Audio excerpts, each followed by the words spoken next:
Shalom à toutes les vertueuses, j'espère que vous allez bien. Voici l'histoire de Sandrine. Elle nous écrit parce que, comme d'habitude, elle a besoin de conseils. Son problème est le suivant. Depuis elle est née, elle n'a connu que maman. Entre-temps, maman s'est remariée. Elle a eu d'autres enfants. Déjà, ne pas connaître son papa, c'est quelque chose. Mais en plus de ça, elle avait l'impression de ne pas être aimée par sa maman. Parce qu'à chaque fois, sa maman l'insulte, lui dit, toi tu es comme ça, toi tu es comme ça. Et quand elle veut poser la question à sa maman, maman, parle-moi un peu de mon papa. Maman qui commence à l'insulter, lui dire que je ne veux plus t'entendre parler de papa. Toi tu as papa et puis tu es ici là. Hein? Que tu ferais mieux de me dire merci que je ne t'ai pas avorté. Parce que ton papa là, ce qu'il m'a fait là, normalement je devais t'avorter. Elle dit, ah maman. Donc à chaque fois c'est comme ça va sur un mauvais ton. Donc elle s'est dit, je pose plus de questions concernant mon papa, je reste comme ça, c'est bon.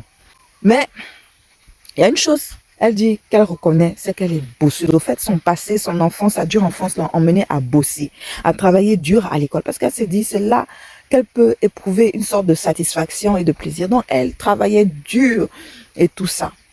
Par la grâce de Yah, elle a eu un financement pour des études, des choses comme ça, vers l'Angleterre. Donc elle arrive au UK.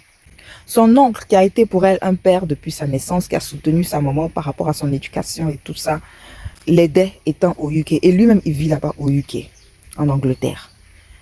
Donc c'est comme ça, un jour, il va l'appeler et il va lui présenter son papa biologique.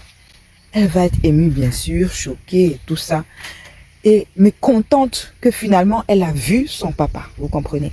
Bon, ils entretiennent une relation père-fille, en cachette un peu parce qu'elle ne veut pas que maman soit au courant, parce que déjà, si poser une simple question à maman c'est problème, ben c'est pas quand elle va lui dire que je connais mon père que ça va pas être un problème. Son papa prend soin d'elle, il l'aide même à être promue, à avoir un boulot stable, fiable, des choses comme ça. Elle va lui poser toutes sortes de questions et en somme, son papa lui dit, et ça c'est attesté par son oncle et par certains membres de la famille quand elle enquête, son papa va lui dire que j'avais une affaire extra-conjugale avec ta maman. Et c'est comme ça qu'elle est tombée enceinte de toi. C'est comme ça, c'est dans ces conditions-là que tu es née. Et quand ta maman était enceinte de toi, elle voulait forcément que je l'épouse. Mais moi, j'avais déjà un foyer. Donc, je lui ai dit, ce n'est pas possible, je ne peux pas faire ça à ma femme et tout ça. Je reconnais que je suis le père de l'enfant. Je vais prendre soin de l'enfant. Je vais tout faire, ses études et tout ça. Mais dire que je vais t'épouser, je ne peux pas le faire, malheureusement. Et sa maman était en crise, quoi. Sa maman a été très mécontente par rapport à cela et a décidé à pratiquement jurer que le papa n'aura jamais accès à la petite. Et que la petite va jamais entendre parler du papa ou ne va jamais voir le papa. Mais comme Dieu ne dort pas, elle a rencontré le papa. L'oncle même a appelé le papa et a permis qu'elle puisse le rencontrer. Comme par hasard, maman a découvert leur relation. Et maman a commencé à la maudire déjà. Et maman lui dit que si tu n'arrêtes pas tes amusements avec ton papa là, ou tes divertissements, ou je ne sais comment appeler ça avec le monsieur là, que je te dis qui m'a fait beaucoup de mal, je vais me mettre nue, je vais exposer mes parties intimes, je vais mettre mon doigt à l'intérieur et je vais te maudire. Je vais te maudire.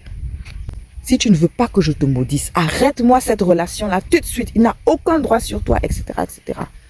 Je vous préviens, les vertueuses, que la fille dont on parle, elle a plus de 22 ans, je crois, 22 ans, 24 ans, quelque chose comme ça. Donc, elle demande qu'est-ce qu'elle doit faire. Elle pense que si elle coupe la relation avec son papa, c'est être ingrate. Et vis-à-vis du Seigneur même, c'est pas bon parce que le Seigneur a dit d'honorer son père et sa mère. Donc, qu'est-ce qu'elle doit faire? Aussi, si elle n'arrête pas la relation, sa maman va savoir. Et sa maman est prête à la maudire réellement.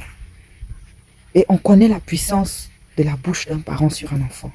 Donc, qu'est-ce qu'il faut faire? Elle dit qu'elle n'a pas envie d'avoir la malédiction de sa mère. Mais elle n'a pas envie aussi de renoncer à son père qu'elle a tant voulu découvrir. Et qu'il l'aide tant, tu vois, qu'il est en train de lui donner cet amour paternel qu'elle n'a pas eu et tout ça. Tout marche bien entre eux. Donc, qu'est-ce qu'elle doit faire? À vous les vertueuses en Yeshua.